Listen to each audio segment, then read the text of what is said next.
Welcome back to Only Talk Sports. We talk sports every single day, or at least we try to. I'm Roach Jeffrey. Subscribe to the channel if you like sports content. Hit that notification bell so you never miss our video.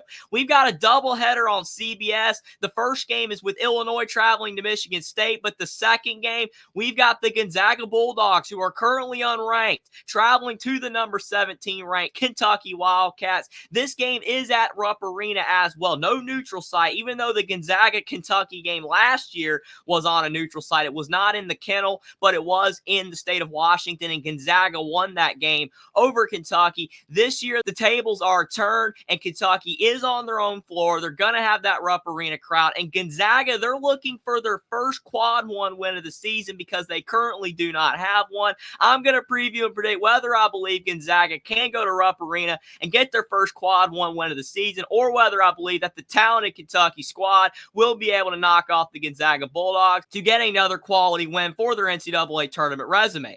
Now, when you look at the Gonzaga Bulldogs, even though their record is really solid right now at 17-6, and they're 8-2 in the West Coast Conference standings, unfortunately, they're going to have a very hard time winning the WCC this year if St. Mary's keeps winning, and their NCAA tournament resume is very thin right now. Kentucky is 16-6, and they're 6-4 in the SEC, and when you look at the ESPN FPI predictor, because Kentucky is at Rupp, they give them a 69% chance to win this game to Gonzaga's 31% chance. But the issue is for Gonzaga, like I already mentioned, they do not have a quad one win, and Kentucky right now is a 6th seed in the bracket matrix. So that would be a huge win for Gonzaga if they could go on the road and beat Kentucky. Kentucky's number 23 in the net, whereas Gonzaga is at number 26. Their computer metrics are very solid, but you cannot get into the NCAA tournament if you do not have quad one wins. We saw with the North Carolina Tar Heels last year, they only had one quad one win, and even though they did get 20 wins on the season, they didn't let the Tar Heels in. So even if you are a brand team, the net rankings do have a lot of influence. You have to beat teams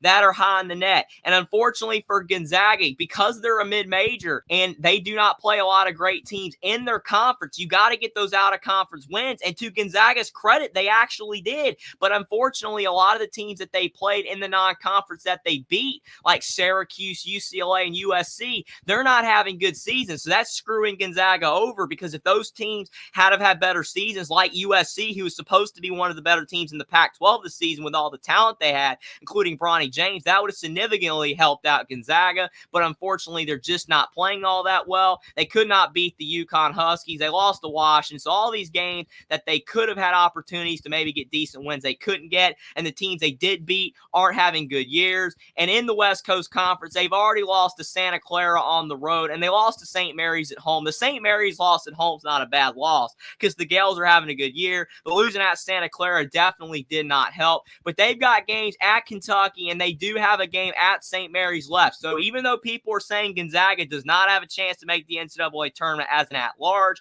they still do if they can win out and then go all the way to the WCC title game and lose to St. Mary's. If St. Mary's makes it, they could still get in that way, but probably still the best shot for Gonzaga is to be able to win the WCC tournament. But other people are talking about, is Mark Few at the end of his tenure at Gonzaga, and what is the future going to look like for the Bulldogs? I think it is possible. We've seen with guys like Nick Saban and Jay Wright, when you just feel like it's time to move on, even if you're still toward the top of your game, they just end up retiring. And Mark Few, he's getting older, and this team is still really solid, but Gonzaga's starting to get a bit more scrutiny because they're not in the top 10 of the rankings. They're not ranked right now. They haven't really gotten a marquee win, and Mark Few can maybe look at it and say, well, it's my time to go. Will Gonzaga still be good in the future? I don't know. They're going to have to make a fantastic hire if they are going to still remain relevant and toward the top of college basketball, but that's in the future. Looking at this year's team, Graham Ike is averaging 15 points per game and 7 boards, the Wyoming transfer. Anton Watson's averaging 15 points. Nolan Hickman's gotten a lot better this season, averaging 13 points per game. And Ron Nimhar is averaging 12 points per game, the Creighton transfer. And Braden Huff averages 10 points per game. And then guys like Ben Gregg and Dusty Stromer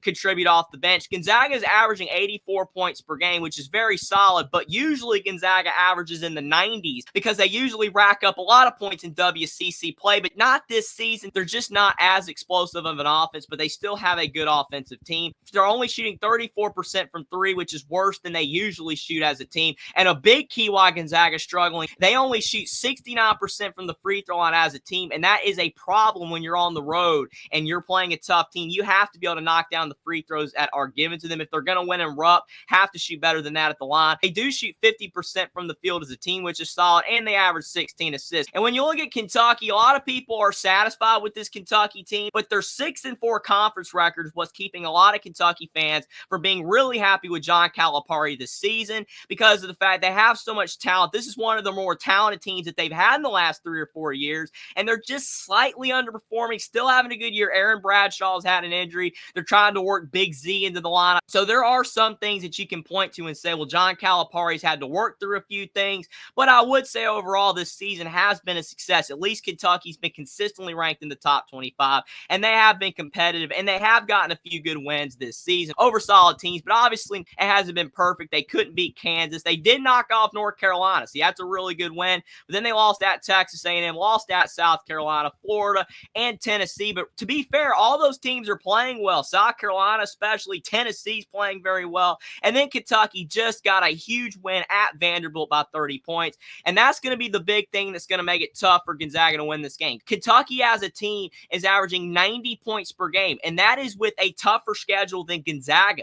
They're in the SEC. Kentucky's facing quality opponents night in and night out in the SEC, and they had a pretty decent non-conference schedule as well, and they're still scoring a lot of points. But the defense for Kentucky is why they've struggled. That's why they lost to Tennessee, because they gave up 100 points to the Volunteers. Kentucky cannot give up that many points down the stretch of the season. And if they make the NCAA tournament, if they want to make a deep run, Kentucky's defense has to get better, but we know their offense is explosive. Guys like Antonio Reeves, Rob Dillingham, Trey Mitchell, DJ Wagner, and Reed Shepherd all average over 10 points per game. Antonio Reeves is having a career year, even though he did average this many points in his final season at Illinois State. He's at a higher level now, and he was not this good last year. He's gotten a lot better. Rob Dillingham is showing off his 5-star freshman talent. He is an explosive player off the bounce, and he can get hot from three in a hurry. So definitely Gonzaga's going to have to limit that if they want to have a shot to win. Justin Edwards averaging 8 points per game. Adou Thiero averaging 7 points, even though he's been in and out of the lineup as well. And Aaron Bradshaw fighting through those injuries, averaging 6 points per game. But this Kentucky team shoots 41% from three. And if you want to say one thing about Calipari, he made sure that this team had good three-point shooting. That's been an object of scrutiny the last few years, that Kentucky's offense wasn't modern enough. They weren't shooting enough threes. This year they are. They're an elite three-point shooting team with guys like Rob Dillingham and Reed Shepherd lighting it up from outside. They shoot 75% at the free throw line and 49% from the field, and they average 18 assists per game, which is better than the Gonzaga Bulldogs, and they average under 10 turnovers per game as well, and they do average a good amount of steals and blocks, even though overall their field goal defense isn't all that great. But who do I think is going to win this game? I think that Rupp Arena is going to be a problem for Gonzaga. We know that the Bulldogs have struggled away from home. They're much better in the kennel, and usually Gonzaga does a better job on neutral site and games away from home in the past. But this season's team, they're just not as good as the recent Mark Few teams that were able to go deep in the NCAA tournament and even made the national title game. Even though Mark Few was never able to win a title, he had some great squads, but this year's team just isn't there. Graham Ike is really solid. Ryan Nembhard is a really good guard, and I do believe that Gonzaga is still a team that is NCAA tournament quality, whether they make it or not. But going on the road at Rupp Arena, facing all that 5-star talent, I think Rob Dillingham's going to have a big day from the three-point line, along with Reed Shepherd, and it's going to be tough for Gonzaga to be able to slow down all of the guys that Kentucky has that can put up a lot of points. Antonio Reeves might get hot as well, and if Kentucky has all those guys scoring from the outside behind their Rupp Arena crowd, I believe Kentucky is going to beat Gonzaga 80-73 for Kentucky to get another quality win for their NCAA tournament resume. And unfortunately for the Gonzaga Bulldogs, they will still remain winless in Quad 1 and severely hamper any remaining chance that they have of getting an at-large tournament bid. But let me know what you guys think in the comment section down below about whether you believe Gonzaga can go on the road and get their first Quad 1 win of the year at Rupp Arena, or whether you believe that Kentucky's talented team will be able to stave off the Gonzaga Bulldogs. They'll defend just enough, and their offense will do just enough to beat the Bulldogs on the Saturday afternoon game on CBS. Subscribe to the channel if you like sports content. Like this video down below. Follow me on Twitter as well. Link is in the description, and I'll see you next time.